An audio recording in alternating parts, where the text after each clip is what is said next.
새벽기도에 나오신 여러분들을 주님의 이름으로 환영합니다. 여호와께서 집을 세우지 아니하시면 세우는 자의 수고가 헛되며 여호와께서 성을 지키지 아니하시면 파수꾼의 깨어 있음이 헛되도다. 시편 127편 1절 말씀. 아멘. 마음 모아 샘물의 기도를 하나님께 드립니다. 먼저 우리의 믿음을 고백합니다. 하나님은 우리의 피난처시요 힘이시니 환난 중에 만날 큰 도움이시니라. 아멘.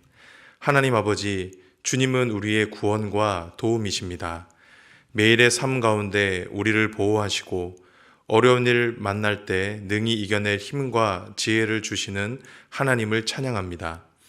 세상보다 크신 하나님을 신뢰하오니 환난 가운데 우리를 건져주시고 세상을 두려워하지 않는 믿음을 주옵소서. 예배와 교회를 위해 기도합니다. 우리 주 하나님이여, 영광과 존귀와 권능을 받으시는 것이 합당하오니. 아멘. 우리의 예배를 받으시기 합당하신 하나님, 온 마음과 정성을 다해 하나님을 예배하게 하옵소서. 우리의 모든 예배 가운데 주님을 향한 고백과 기쁨이 넘치도록 성령 하나님 임재하여 주옵소서. 가정과 목장을 위해 기도합니다. 여호와께서 집을 세우지 아니하시면 세우는 자의 수고가 헛되며. 아멘. 하나님 아버지, 샘물의 가정마다 하나님의 사랑과 교훈이 넘치도록 하나님께서 가장이 되어 주옵소서. 목자들을 위해 기도합니다. 예수님을 닮은 목자의 삶과 헌신을 통해 목원들이 예수님을 만나게 하여 주옵소서. 힘들고 어려울 때면 말씀과 기도를 통해 우리의 참된 목자이신 예수님 안에서 위로를 얻는 목자들이 되게 하여 주옵소서. 샘물 성도들을 위해 기도합니다. 그러나 내가 가는 길을 그가 아시나니 그가 나를 단련하신 후에는 내가 순금같이 되어 나오리라. 아멘. 사랑과 긍휼의 마음으로 우리를 돌보시는 주님, 마음의 근심과 육체의 질병으로 고통 가운데 있는 성도와 그 가족들을 위로하여 주옵소서. 광야 가운데 있는 성도들에게 하나님의 임재와 은혜가 충만히 경험되게 하시고 어려움 중에 있는 이웃에게도 그 은혜를 끼치게 하옵소서. 나라와 선교를 위해 기도합니다. 소망 중에 즐거워하며 환난 중에 참으며 기도에 항상 힘쓰며. 아멘. 세상을 정의와 공의로 통치하시는 하나님, 세상 모든 나라와 위정자들이 하나님을 경외함으로 국민을 돌보게 하옵소서. 선교를 위해 기도합니다. 열방 가운데 주의 교회를 세우는 선교 사역에 부족함이 없도록 선교사들을 도와 주옵소서. 이들의 건강과 자녀들을 지켜 주시옵고 무엇보다 말씀과 기도에 전념하여 하나님과 늘 동행하게 하여 주옵소서. 오늘도 믿음 안에서 행복한 하루를 주실 주님을 찬양합니다. 예수님의 이름으로 기도합니다. 아멘. 오늘 우리에게 주시는 하나님의 말씀은 레위기 10장 1절에서 7절 말씀입니다. 아론의 아들 나답과 아비후가 각기 향로를 가져다가 여호와께서 명령하지 아니하신 다른 불을 담아 여호와 앞에 분향하였더니 불이 여호와 앞에서 나와 그들을 삼키매 그들이 여호와 앞에서 죽은지라.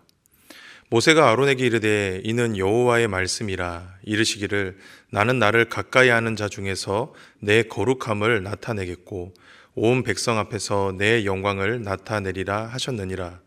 아론이 잠잠하니 모세가 아론의 삼촌 우시엘의 아들 미사엘과 엘사반을 불러 그들에게 이르되 나와 너희 형제들을 성소 앞에서 진영 밖으로 메고 나가라 하매 그들이 나와 모세가 말한 대로 그들을 옷 입은 채 진영 밖으로 메어내니 모세가 아론과 그의 아들 엘르아살과 이다말에게 이르되 너희는 머리를 풀거나 옷을 찢지 말라. 그리하여 너희가 죽음을 면하고 여호와의 진노가 온 회중에게 미침을 면하게 하라. 오직 너희 형제 이스라엘 온 족속은 여호와께서 치신 불로 말미암아 슬퍼할 것이니라. 여호와의 관유가 너희에게 있은즉 너희는 회막문에 나가지 말라. 그리하면 죽음을 면하리라. 그들이 모세의 말대로 하니라. 오늘 우리에게 주시는 하나님의 말씀, 거절하시는 하나님입니다. 오늘 말씀은 이스라엘 역사의 참 가슴 아픈 사건 중에 하나입니다. 아론의 두 아들 나답과 아비후가 제사를 드릴 때 하나님의 심판을 받은 사건인데요. 그런데 이 사건이 우리에게 더 가슴 아프게 다가오는 이유는 이 사건이 일어난 시기가 제사가 시작된 지 얼마 지나지 않았을 때였기 때문입니다. 그리고 하나님과 가까웠던 두 사람이 심판의 대상이었다는 점입니다. 그렇다고 하면 이 사건이 오늘을 사는 우리에게 주시는 메시지는 무엇일까요? 오늘은 이 말씀으로 주신 교훈을 함께 받도록 하겠습니다. 우선 첫째, 살아계신 하나님입니다. 오늘 본문이 우리에게 주는 첫 번째 메시지는 하나님은 살아계시다입니다. 하나님은 살아계셔서 우리가 드리는 예배를 받으십니다. 이것이 오늘 본문이 우리에게 일러주는 메시지입니다. 오늘 본문 1절을 보면 왜 하나님이 나답과 아비후를 심판하셨는지를 알 수가 있습니다. 1절을 읽어보겠습니다. 아론의 아들 나답과 아비후가 각기 향로를 가져다가 여호와께서 명령하지 아니하신 다른 불을 담아 여호와 앞에 분향하였더니, 하나님이 이들을 심판하신 이유는 무엇이었을까요? 다른 불을 하나님께 드렸기 때문입니다. 그렇다고 하면 여기에서 다른 불이란 어떤 불을 의미할까요? 그것은 정확하게는 알 수는 없습니다. 그런데 분명한 것은 나답과 아비후가 하나님께 드린 불은 하나님이 말씀하신 불은 아니었다라는 것입니다. 즉 이들은 하나님이 말씀하신 방식대로 제사를 드리지 않았다라는 것이죠. 그런데 이들에게 어떤 일이 일어나게 되었습니까? 2절입니다. 불이 여호와 앞에서 나와. 하나님이 응답하셨습니다. 하나님이 다른 불로 드린 예물에 응답하셨다라는 것입니다. 우리는 이것이 뭐가 큰 문제인가라고 생각할 수 있지만 아주 중요한 부분입니다. 그것이 무엇이냐면 하나님이 살아계시다라는 겁니다. 만약 하나님이 이방의 우상들과 같았다면 나답과 아비후가 어떤 불로 제사를 드렸던지 아무런 반응이 없었을 것입니다. 그런데 이들이 드린 제사에 응답이 있었다라고 하는 것은 하나님께서 살아계셔서 이들의 제사를 받으셨다라는 것입니다. 성도 여러분, 저와 여러분 모두는 하나님의 살아계심을 믿습니다. 그렇죠.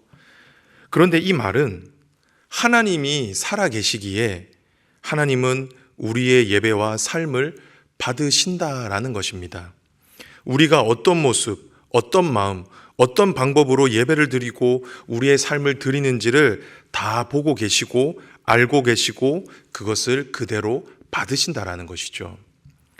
분명히 말씀은 하나님 앞에서 바르게 살기를 다짐하며 충성하는 자들에게는 위로가 되는 말씀일 것입니다.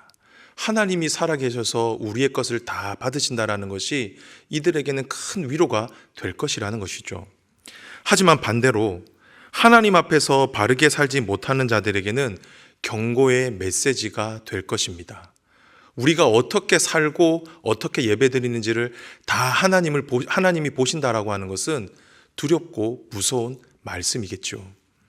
간절히 바라기는 하나님이 살아계시다라고 하는 이 사실이 우리에게 경고가 아닌 위로의 말씀이 될 수 있기를 주님의 이름으로 축복합니다.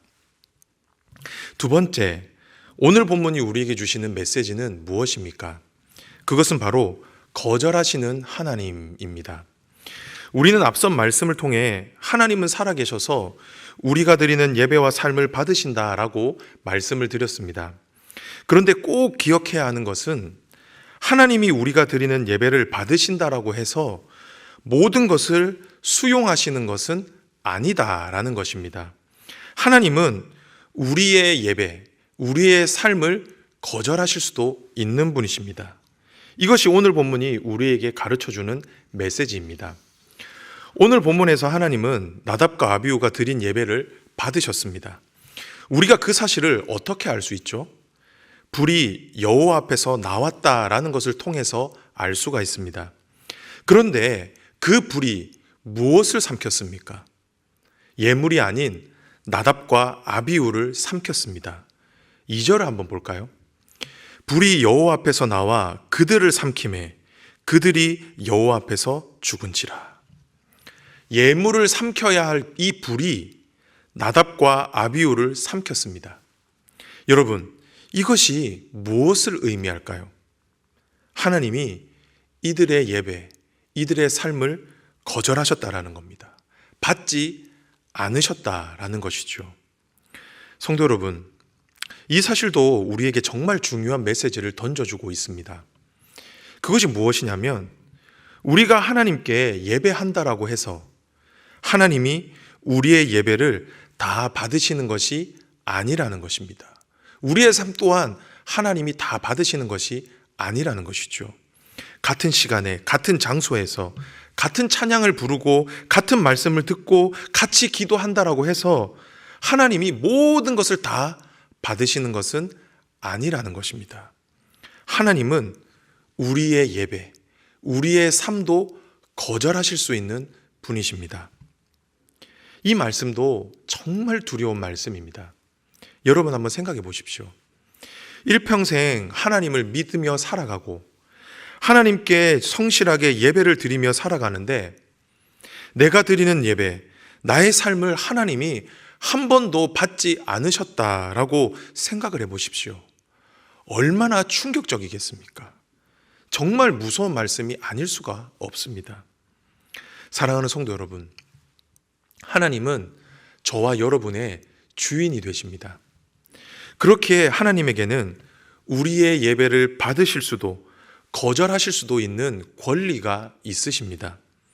중요한 것은 저와 여러분이 하나님이 받으실 만한 예배와 삶을 드리느냐 드리지 않느냐라는 것이라는 것이죠. 바라기는 이 사실을 꼭 기억하셔서 하나님이 받으실 만한 예배를 드릴 수 있는 저와 여러분이 되시길 주님의 이름으로 축복합니다. 마지막인데요. 오늘 본문이 우리에게 주시는 메시지는 무엇입니까? 그것은 바로 순종이 제사보다 낫다라는 것입니다. 사실 이 말씀은 하나님이 사울에게 하신 말씀인데요. 사실 오늘 이 사건에 주시는 교훈이 바로 이것입니다. 순종이 제사보다 낫고. 사실 오늘 사건의 본질은 나답과 아비후가 다른 불을 드린 것이 아니었습니다. 다른 불을 드린 것은 어쩌면 결과에 비롯됩니다. 이 사건의 본질은 나답과 아비후가 하나님의 말씀에 불순종했다라는 것입니다. 즉 하나님이 이들을 죽이신 이유는 다른 불을 드린 것 때문이 아니라 이들이 하나님의 말씀에 순종하지 않았기 때문이다라는 것이죠. 우리가 이 사실을 알 수 있는 것은 레위기 9장에 나오는 첫 제사다의 풍경에서입니다. 레위기 9장은 이스라엘 백성들이 하나님께 첫 제사를 드릴 때의 장면이 기록이 되어 있는데요. 그런데 본문을 잘 보면 반복해서 등장하는 구절이 있습니다. 그것이 무엇이냐면 모세가 명령한 대로입니다. 즉 아론과 이스라엘 백성들이 하나님이 말씀하신 대로 제사를 드렸다라는 것이죠. 그때 불이 여호와 앞에 나와서 제단의 예물을 불태웠다라는 것입니다. 그런데 반면 오늘 나답과 아비후는 어떻습니까? 이들은 모세가 명령하지 않는 방법대로 하나님이 말씀하지 않는 방법으로 제사를 드렸던 것입니다. 그래서 하나님이 어떻게 하셨습니까? 예물이 아닌 나답과 아비후를 불태우셨던 것입니다. 사랑하는 성도 여러분, 우리는 이 두 사건을 통해 하나님이 제사를 통해 진정으로 원하시는 것이 무엇인지를 잘 알 수가 있습니다. 하나님은 이스라엘 백성들에게 제사 그 자체를 원하셨던 것이 아니었습니다. 하나님이 진정으로 원하셨던 것은 바로 하나님의 말씀에 순종하는 이스라엘 백성들의 모습이었던 것입니다. 하나님의 백성으로서 하나님께 순종하는 자기 백성들을 하나님은 원하셨던 것이죠. 전도폭발 사역을 할 때였습니다. 전도폭발을 배우신 분들은 아시겠지만 전도폭발 훈련 중에 가장 큰 것이 바로 복음 전문을 외우는 것입니다. 쉽게 말하면 복음을 전할 때 사용할 메시지 전체를 외우는 것이었는데요. 지금은 조금 짧아졌다라고 이야기를 하는데 그때만 해도 복음 전문 한 번을 외우려고 하면은 대략 30분 정도가 걸렸습니다. 어떻게 보면 참 힘든 일이었습니다. 이것 때문에 전도 폭파를 포기하는 분들도 많이 계셨는데요. 그런데 그때 어떤 훈련생 중에 한 분이 저에게 이런 질문을 했습니다. 목사님, 이렇게 길고 고리타분한 복음 전문을 외운다라고 해서 전도가 됩니까? 저는 이해를 할 수가 없습니다. 저는 강의를 인도하는 사람으로 정말 난처했습니다. 뭐라고 할 말이 없었습니다. 그런데 그때 한 노건사님께서 이렇게 말씀하셨습니다. 집사님, 우리가 복음 전문을 외우는 것은 이 복음 전문으로 전도를 하려는 것도 있지만 이 복음 전문 외우는 것 자체가 하나님 앞에서의 순종이기 때문입니다. 전도는 순종하는 것입니다. 저는 이 말에 충격과 함께 큰 깨달음을 얻게 되었습니다. 아, 맞다. 하나님이 우리에게 진정으로 원하시는 것은 우리의 어떤 구체적인 행위가 아니라 하나님께 순종하려는 우리의 마음과 자세이구나라는 생각이 들었던 것이죠. 사랑하는 성도 여러분, 하나님이 저와 여러분에게 원하시는 것은 어떤 대단한 일이 아닙니다. 많은 시간을 하나님께 드리고 많은 물질을 하나님께 드리는 것이 아니라는 것입니다. 그것도 참 귀한 일이죠. 하지만 하나님이 우리에게 진정으로 받기 원하시는 것은 하나님을 향한 우리의 순종의 마음입니다. 하나님의 뜻을 기쁘게 받아들이고 감사함으로 하나님의 뜻에 순종하는 것, 하나님 나라 백성으로서 하나님의 말씀에 기꺼이 따르는 것을 하나님은 기뻐 받으신다라는 것입니다. 간절히 바라기는 이 사실을 믿음으로 받으셔서 순종이 제사보다 낫다고 하신 하나님의 마음을 깨달아 언제나 하나님의 말씀 앞에 순종할 수 있는, 순종의 제사를 드릴 수 있는 저와 여러분이 되시길 주님의 이름으로 축복합니다. 말씀을 정리하겠습니다. 오늘 본문이 우리에게 주신 메시지는 무엇이었습니까? 우선 첫째는 하나님은 살아계시다입니다. 그리고 두 번째는 하나님은 거절하실 수 있는 분이다라는 것입니다. 그리고 마지막은 하나님이 우리에게 진정으로 원하시는 것은 순종이다라는 것이죠. 간절히 바라기는 이 사실을 믿음으로 받으셔서 하나님이 기뻐 받으시는 참된 예배, 참된 삶을 살아가실 수 있게 되기를 주님의 이름으로 축복합니다.